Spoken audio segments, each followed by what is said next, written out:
क्या है साथियों, देखिए कहता है 3x प्लस क्या है y इंटू क्या है, आपको दे रखा है यहाँ पे 2x और -3y। ठीक है, इन दोनों को मल्टीप्लाई क्या होगा, ये फाइंड करना होगा। देखो क्या करते हैं, 3x को आप 2 से मल्टीप्लाई कीजिए, क्या होगा 2 3 या 6 यानी 6x²। ठीक है, क्योंकि इसमें भी x मौजूद है और इसमें भी आप x मौजूद है। ठीक है, और देखिए फिर क्या करें, ये जो x है ना इसको 2y से मल्टीप्लाई करेंगे, तो इसके आगे क्या प्लस है और इसके आगे प्लस है, तो हम कर सकते हैं 2xy। ठीक है, सीखते चलेंगे। अब देखिए ये जो है ना दोनों जो है ना, ये जो है दोनों टर्म ये गुना हो चुका है। अब क्या करते हैं, इसे हम गुना करते हैं, यानी 3x को आप 3y से मल्टीप्लाई कीजिएगा, तो क्या होगा 3 3 जा 9। ठीक है, 9 इसमें x है इसमें y है, चर संख्या। ठीक है, तो हम कर सकते हैं xy। और देखिए y को आप 3y से मल्टीप्लाई कीजिएगा, क्या होगा -3y²। ठीक है, अब देखिए जो स्क्वायर वाला पार्ट है ना उसको एक तरफ कर लेते हैं, 6x² और ये plus minus minus x y इसमें भी एक्स वाई इसमें भी है, तो हम कर सकते हैं क्या 7xy। ठीक है, इस तरह इसमें क्या कहता है 15 आदमी एक काम को 30 दिनों में कर सकता है। ठीक है, तो उसी काम को 9 आदमी कितने दिनों में कंप्लीट करेंगे, ये हमें फाइंड करना होगा। देखिए 226 में क्या था, 226 में क्या है, 15 आदमी एक काम को 30 दिनों में करता है, यानी 15 आदमी एक काम को 30 दिनों में करता है। ठीक है, ये इक्वल होंगे, किसके होंगे, तो 9 आदमी कितने दिनों में करेगा, 9 आदमी कितने दिनों में, यानी x दिन मानते हैं, x दिनों में पूरा कर लेगा। क्या हम इसे इस तरफ ले जाएंगे तो क्या डिवाइड के रूप में हो जाएगा, क्योंकि इस तरफ क्या है मल्टीप्लाई के रूप में, इसको काट लेते हैं, 3 3 जा 9 और 5 3 जा 15। ठीक है, इसको काटते हैं, 3 10 जा 30 हो गया ना। आप देखो x इस तरफ क्या बचा, सिर्फ x बचा, और इस तरफ मल्टीप्लाई कर देते हैं तो क्या है 15, यानी x का वैल्यू हम कर सकते हैं 50, यानी 50 डेज में क्या करेंगे वो कंप्लीट कर लेगा 9 आदमी मिलकर, यानी हम कह सकते हैं इसमें ऑप्शन नंबर हमें क्या हुआ, बी प्राप्त हो गया। अब देखिए 227 में क्या है साथियों, कहता है एक निश्चित धनराशि के समान साधारण ब्याज की दर से 3 वर्ष और 5 वर्ष में परिपक्वता मतलब कहने का मतलब क्या था, वो मिश्र धन में परिवर्तित हो गया। ठीक है, मूल क्रमशः 8255 और रुपया और 9425 का ब्याज का वार्षिक दर क्या होगा, ये हमें फाइंड करना होगा। ठीक है, देखो वर्ष का परिपक्वता यानी ये जो मिश्र धन है टोटल वो कितना हो रहा है, तो आपको 3 वर्षों का जो हो रहा है वो है 8255 रुपये।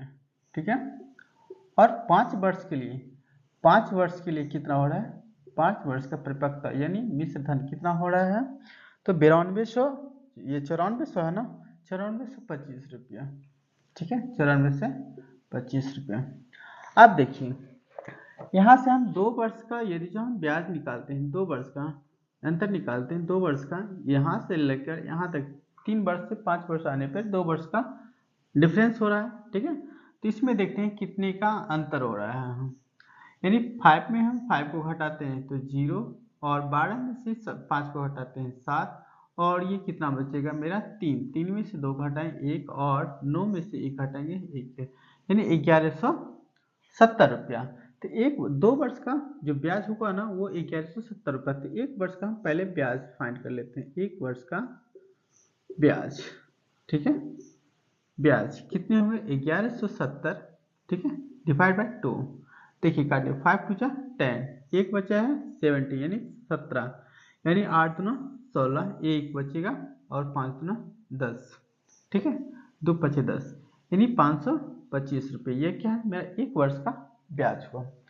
अब देखिए ब्याज जब 1 वर्ष का हुआ तो आप क्या कर सकते हैं, ये परिपक्वता करने का मतलब क्या, ये मिश्रधन था ना, तो हम क्या करते हैं मूलधन हम फाइंड कर सकते हैं। तो मूलधन कैसे फाइंड होगा, ये जो मिश्रधन है आपको इसमें 5 से मल्टीप्लाई कीजिए और इसमें 3 से मल्टीप्लाई करेंगे।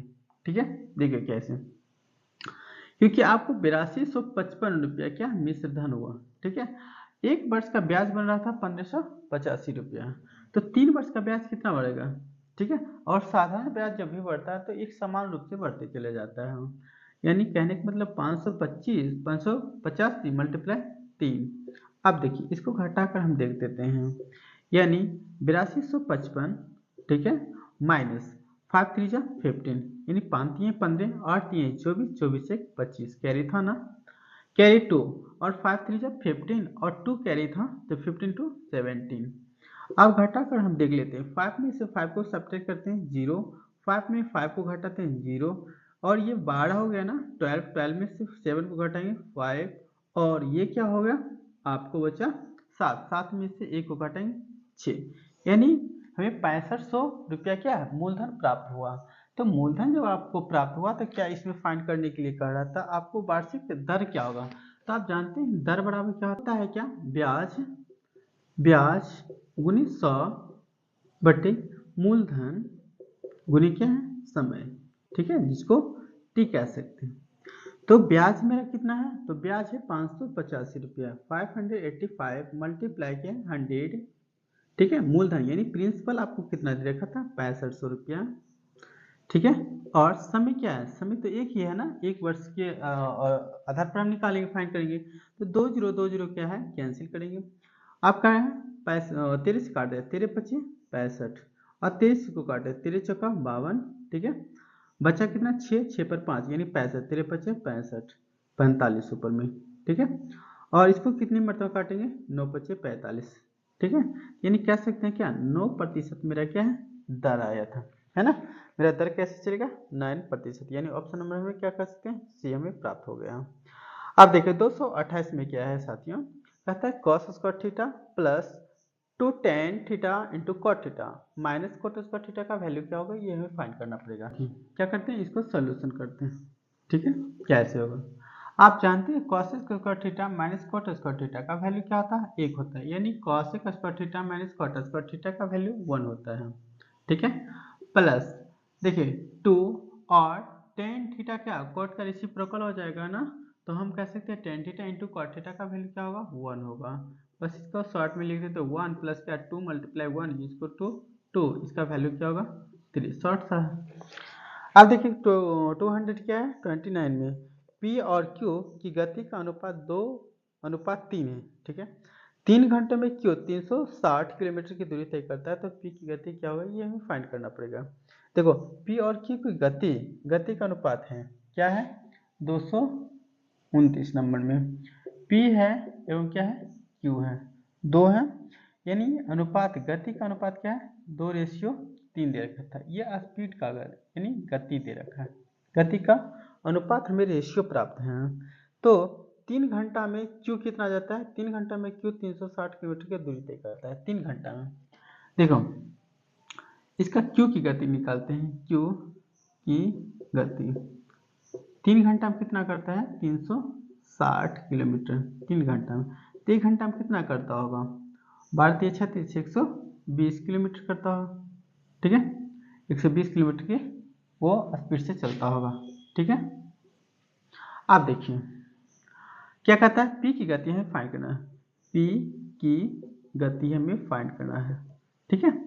देखिए P की गति तो हमें Q का गति क्या है 1 घंटा में जा रहा है कितना 120 किलोमीटर, यानी 3 घंटा में 360 जा रहा था, तो P की तुलना Q की तुलना क्या करेंगे हम Q से कर लेते हैं, यानी 120 बटे क्या है 3, क्योंकि इसका जो गति था वो क्या था 3 ही था ना, तो इसको तुलना हम 3 से किया, और P का गति ओरिजिनल में कितना जा रहा है 2, तो हमें 2 से मल्टीप्लाई करना पड़ेगा, इसको काटिए 4 3 12 यानी 40 मरतबा, और 40 गुना 80 यानी 80 किलोमीटर प्रति आवर से वो क्या है उनका स्पीड है, किसका P की गति है, यानी हम कह सकते हैं ऑप्शन नंबर हमें क्या है A प्राप्त होगा।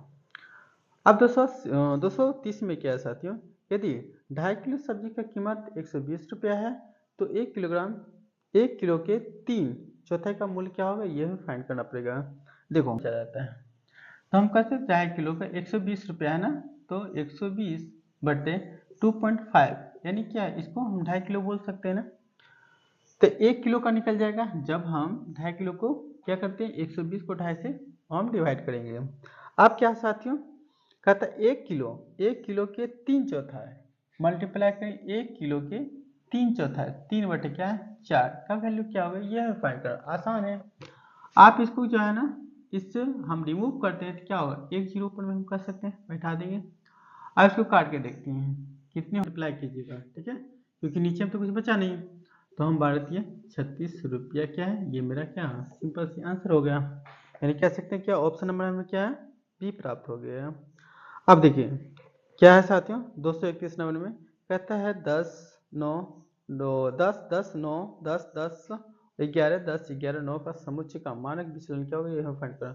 तो मानक विचलन फाइंड करने के लिए क्या करते हैं हम लोग, पहले क्या करते हैं इसके एवरेज ज्ञात कर लेते हैं, ठीक है, और एवरेज में सभी को क्या करते हैं सब्ट्रैक्ट करके रूट अंडर करके उसको हम फाइंड कर लेते हैं। देखिए सिंपल सी है। 231 नंबर में क्या है डाटा मेरा देख रहा है 10 10, यानी इसको सबको ऐड कीजिएगा तो कितने होंगे 10 10 20, और इन दोनों को जोड़ते हैं, इसमें एक और मिला देते हैं 10 10 या 30 40 50 60 70, इसमें इन दोनों को मिलाते हैं 70 और 90, ये ठीक है। औसत निकालते हैं पहले विचलन मान ज्ञात करने के लिए, यानी 90 बटे कितना है 1 2 3 4 5 6 7 8 9, 9 से डिवाइड कर देते हैं, यानी कितना होगा औसत मेरा 10 होगा, ठीक है। तो आप देखिए विचलन मान ज्ञात करते हैं, विचलन विचलन ठीक है, विचलन ज्ञात करेंगे, कैसे करेंगे भाई। तो देखिए जितनी भी संख्या 10 में से इसको हम सब्ट्रैक्ट करते हैं, और सब्ट्रैक्ट करने के बाद जो आता है ना रिजल्ट उसको क्या करते हैं स्क्वायर कर देते हैं, और जितनी भी संख्या है उसको हम नीचे से डिवाइड करते हैं। इसे 10 में 10 को घटाएंगे क्या होगा 0, और 0 का स्क्वायर क्या होगा 0 होगा। देखो तो इसको लिखना कोई जरूरी नहीं है, 10 में हम 10 को घटाते हैं 0, और 0 को स्क्वायर करेंगे कोई फायदा नहीं, और 10 में से 9 को घटाते हैं तो 1 1 का स्क्वायर 1 होता है, इसमें घटाइए 0, इसमें घटाइए 0, इसमें घटाइए 1 का स्क्वायर 1 प्लस इसको घटाइए 1 0 0 का स्क्वायर कुछ भी नहीं, इसमें घटाइए 1 1 का स्क्वायर 1 होगा, ठीक है, इसमें घटाइए क्या होगा 1 1 का स्क्वायर 1 ही होगा, बट कितनी संख्या 1 2 3 4 5 6 7 8 9, हम 9 से डिवाइड कर देते हैं, ठीक है। तो मानक विचलन क्या होगा, इसमें ऊपर में जोड़ते हैं तो 4 बटा कितना होगा 9, इसका विचलन मान होगा 2:2:3, चतुर्था अनुपाती हमें फाइंड करना होगा। तो चतुर्था अनुपाती क्या होता है क्या है 4 8 और 7 के वाट, यानी वाट की जगह क्या होगा चतुर्थानुपाती, तो करेंगे क्या चतुर्थानुपाती करेंगे क्या BC/A, ठीक है। ये फार्मूला कैसे फाइंड होता है यदि आप कमेंट कीजिएगा तो उसको हम भी बता देंगे, ठीक है। पहले देखिए सीखते हैं, BC ABCD है, ठीक है, तो BC B और C इन दोनों को मल्टीप्लाई 8 मल्टीप्लाई किया 7, बट A का वैल्यू क्या है 4, तो हम कह सकते हैं 4 दूनी 8 यानी 7 दूनी 14, यानी वाट की जगह क्या होंगे साथियों, वाट की जगह आपको 14 प्राप्त हो गया, ठीक है। देखिए क्वेश्चन नंबर 233 से 235 तक बनाए, पाई चार्ट दिए रखा है, एक कक्षा की छात्रों का पसंद को दर्शाता है, चार्ट का अध्ययन करें और उस पर आधारित सवालों को जवाब दें, ठीक है। 233 क्या होंगे साथियों, भौतिकी का सेक्टर कौन हमें फाइंड करना है, और भौतिकी का जो मान दे रखा है वो क्या डिग्री में, यदि जो दे रखा है ना यदि जो डिग्री में पूछेगा तो आपको 360 से वो कंपेयर करना है, और ये जो परसेंटेज में दिया तो 100 से आपको कंपेयर करना है। तो भौतिकी का सेक्टर कौन हमें फाइंड करना होगा, तो भौतिकी का कितना इसमें देगा फिजिक्स का, यानी 25% दे रखा है ना, तो हम लिखेंगे भौतिकी का सेक्टर कौन, ठीक है, सेक्टर कोण, ठीक है, आपको एंगल फाइंड करना है। तो कैसे करेंगे 25% है ना भौतिकी का, ठीक है, तो डिग्री में लाना है, डिग्री में आपको फाइंड करना है, तो 360 बटे कितना है आपको दे रखा था, तो इसको हम करते हैं 100 से, और मल्टीप्लाई क्या है 25, इसको काट के देखते हैं, देखिए 25 चौका 100, इसको काटें 9 चौका 36, फिजिक्स का प्राप्त हो गए, यानी कह सकते हैं क्या ऑप्शन नंबर हमें सी प्राप्त हो गया, क्योंकि आप तुलना कर रहे हैं क्या डिग्री में आप फाइंड करने हैं ना, तो 360 से तुलना करने पड़ेगा। आप क्या है 234 नंबर क्वेश्चन में, छात्रों की कुल संख्या 500 है, तो ऐसे छात्र जो कंप्यूटर साइंस रसायन शास्त्र और भौतिकी पसंद करते हैं उनका अनुपात अन्य विषयों के छात्रों के साथ कितना होगा, ये फाइंड करना पड़ेगा। तो देखो कोई भी चीज़ अपने आप में क्या होता है साथियों, 100% होता है। ठीक है, 234 नंबर के क्वेश्चन में क्या है, देखो कंप्यूटर साइंस है ना, कंप्यूटर और क्या है प्लस करते हैं रसायन यानी केमिस्ट्री, ठीक है, प्लस फिर क्या है और भौतिकी यानी फिजिक्स। इनका रेशियो हम देख लेते हैं, इसका क्या दे रखा है वैल्यू। ठीक है, तो देखो कंप्यूटर का आपको दे रखा है 15%, ठीक है, प्लस और फिर केमिस्ट्री का कितना दे रखा है, तो केमिस्ट्री को 20%, ठीक है, परसेंटेज यहाँ पे छूट गया, ठीक है, प्लस और भौतिकी का, तो भौतिकी का क्या 25%, ठीक है।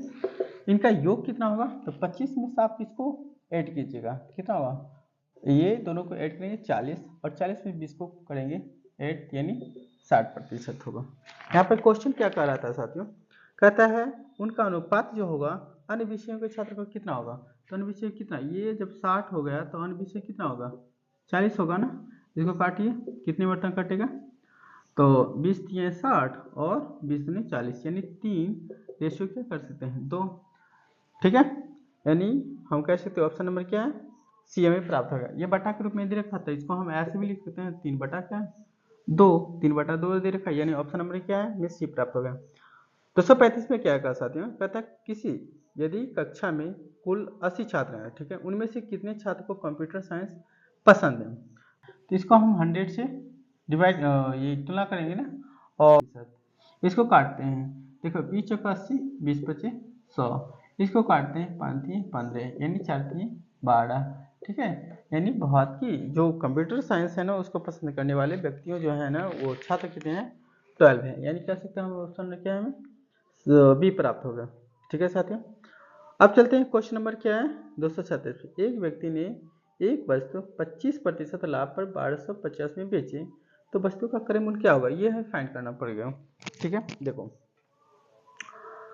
25% लाभ पर 1200 में बेचा है, ठीक है, 236 है ना, ठीक है, देखो 25% लाभ पर, जब 25% लाभ हो रहा है तो 1250 में बेचा यानी 125%, ठीक है, लाभ जो होता है 100% वो क्या होता है 8 हो जाता है, तो हमें क्या पूछता है वो क्रय कितना किया था, तो कोई भी क्रय करेंगे कितना 100 में, ठीक है, 100 से हम क्या कर देंगे मल्टीप्लाई कर देंगे, देखते हैं इसको कटेगा तो 10 मरतबा कटेगा, ठीक है, ये 125 है, इस पे 125 है और 1 जीरो इंस्टॉल कर देंगे, यानी हमें कह सकते हैं क्या 1000 में उसको क्रय किया गया था, कॉस्ट प्राइस उसका लागत था। ठीक है, अब देखिए 247 में क्या साथियों, कहता है जेड की वर्तमान आयु ए की आयु की आधी है, तो 5 वर्ष बाद ए और जेड की आयु का अनुपात 11:6 हो जाएगा, 3 वर्ष बाद जेड की आयु क्या होगा यह फाइंड कर पड़ेगा। ठीक है, 247 नंबर क्वेश्चन में क्या साथियों, तो देखो ए की आयु जेड की वर्तमान आयु ए की आयु से आधी है, तो जेड है और एक है ए, ठीक है, दो साथी है, जेड की वर्तमान आयु ए की आयु से आधी है, ए की आयु से आधी है, यानी ये 2 साल का है तो ये क्या है 1 साल का है, ठीक है, जेड की वर्तमान ए की आयु से आधी है, ए की आयु से आधी है, ठीक है। आप क्या है कहता है 5 वर्ष बाद ए और जेड की आयु का अनुपात 11:6 हो जाए, ए और जेड 5 बार ए और जेड ए हो जाएगा 11 का, तो ये हो जाएगा देखो उल्टा चल रहा है 6 का हो जाएगा, ये कितने साल का हो रहा है जब 5 साल के बाद का हो रहा है। देखते हैं क्या ये यहाँ से आने में कितना लगाया है, मान के चलिए 5 साल, तो ये भी लगाया है 5 साल, लेकिन रेशियो में क्या है इसका अंतर देखिए तो 9 का हो रहा है अंतर, इसका अंतर जो होता है 5 का होता है, जब इस तरह का आंसर जाएगा है ना तो क्या करते हैं इसकी जो रेशियो है ना उसमें हम क्या करते हैं उसको मल्टीप्लाई कर दें, देखिए इस दोनों का अंतर कितना 1 का अंतर, लेकिन इन दोनों को जब हम इसके अंतर से मल्टीप्लाई करेंगे कोई चेंजिंग नहीं हुआ, बट इसका जो अंतर है उसमें हम इसको मल्टीप्लाई कर दें, इन दोनों का जो अंतर होगा वो कितना होगा साथियों 5 का, तो 5 से दोनों को हम मल्टीप्लाई कर देते हैं। ठीक है, तो देखो वास्तव में जेड और ए का अनुपात जो अब आएगा इनसे जो फाइंड होगा वो आए 1 मल्टीप्लाई 5 यानी 5 और ये आएंगे क्या 10, फिर देखते हैं इसमें तो कोई चेंजिंग नहीं होगा क्योंकि 1 से मल्टीप्लाई किया गया था। ठीक है, तो यहाँ पे कर सकते हैं 6 और यहाँ पे कर सकते हैं 11। यहाँ से आने में कितना, एक का देखिए वैल्यू, और 5 से 6 आने में एक का, आने में 5 वर्ष लगा। इसको क्या कर दें, 5 से मल्टीप्लाई कर देंगे। तो देखिए हम क्या करेंगे, किसका मान पूछ रहा है, तो जेड की वर्तमान आयु क्या होगा, तो जेड का वर्तमान आयु क्या होगा, ये भी हमें क्या करता है 5 से मल्टीप्लाई करना पड़ा। तो जेड का वर्तमान आयु, ये इससे भी 5 से मल्टीप्लाई करें, जेड का क्या वर्तमान आयु, ये 3 वर्ष बाद जेड का वर्तमान आयु काढ़ा फाइंड करने के लिए तो 25 में 3 वर्ष को जोड़ देंगे तो हमें 28 वर्ष प्राप्त हो जाएंगे जेड का वर्तमान आयु। ठीक है।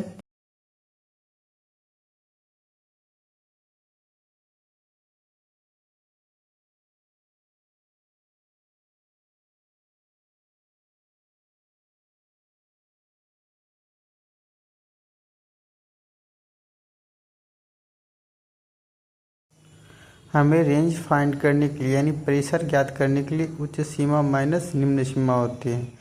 ठीक है। तो सबसे इस आंकड़ों में हाईएस्ट जो दिया गया है ना डाटा, उसको हम क्या करते हैं निम्न डाटा से घटा देते हैं, जिससे क्या होता है हमें प्राप्त होती है इसका आंसर।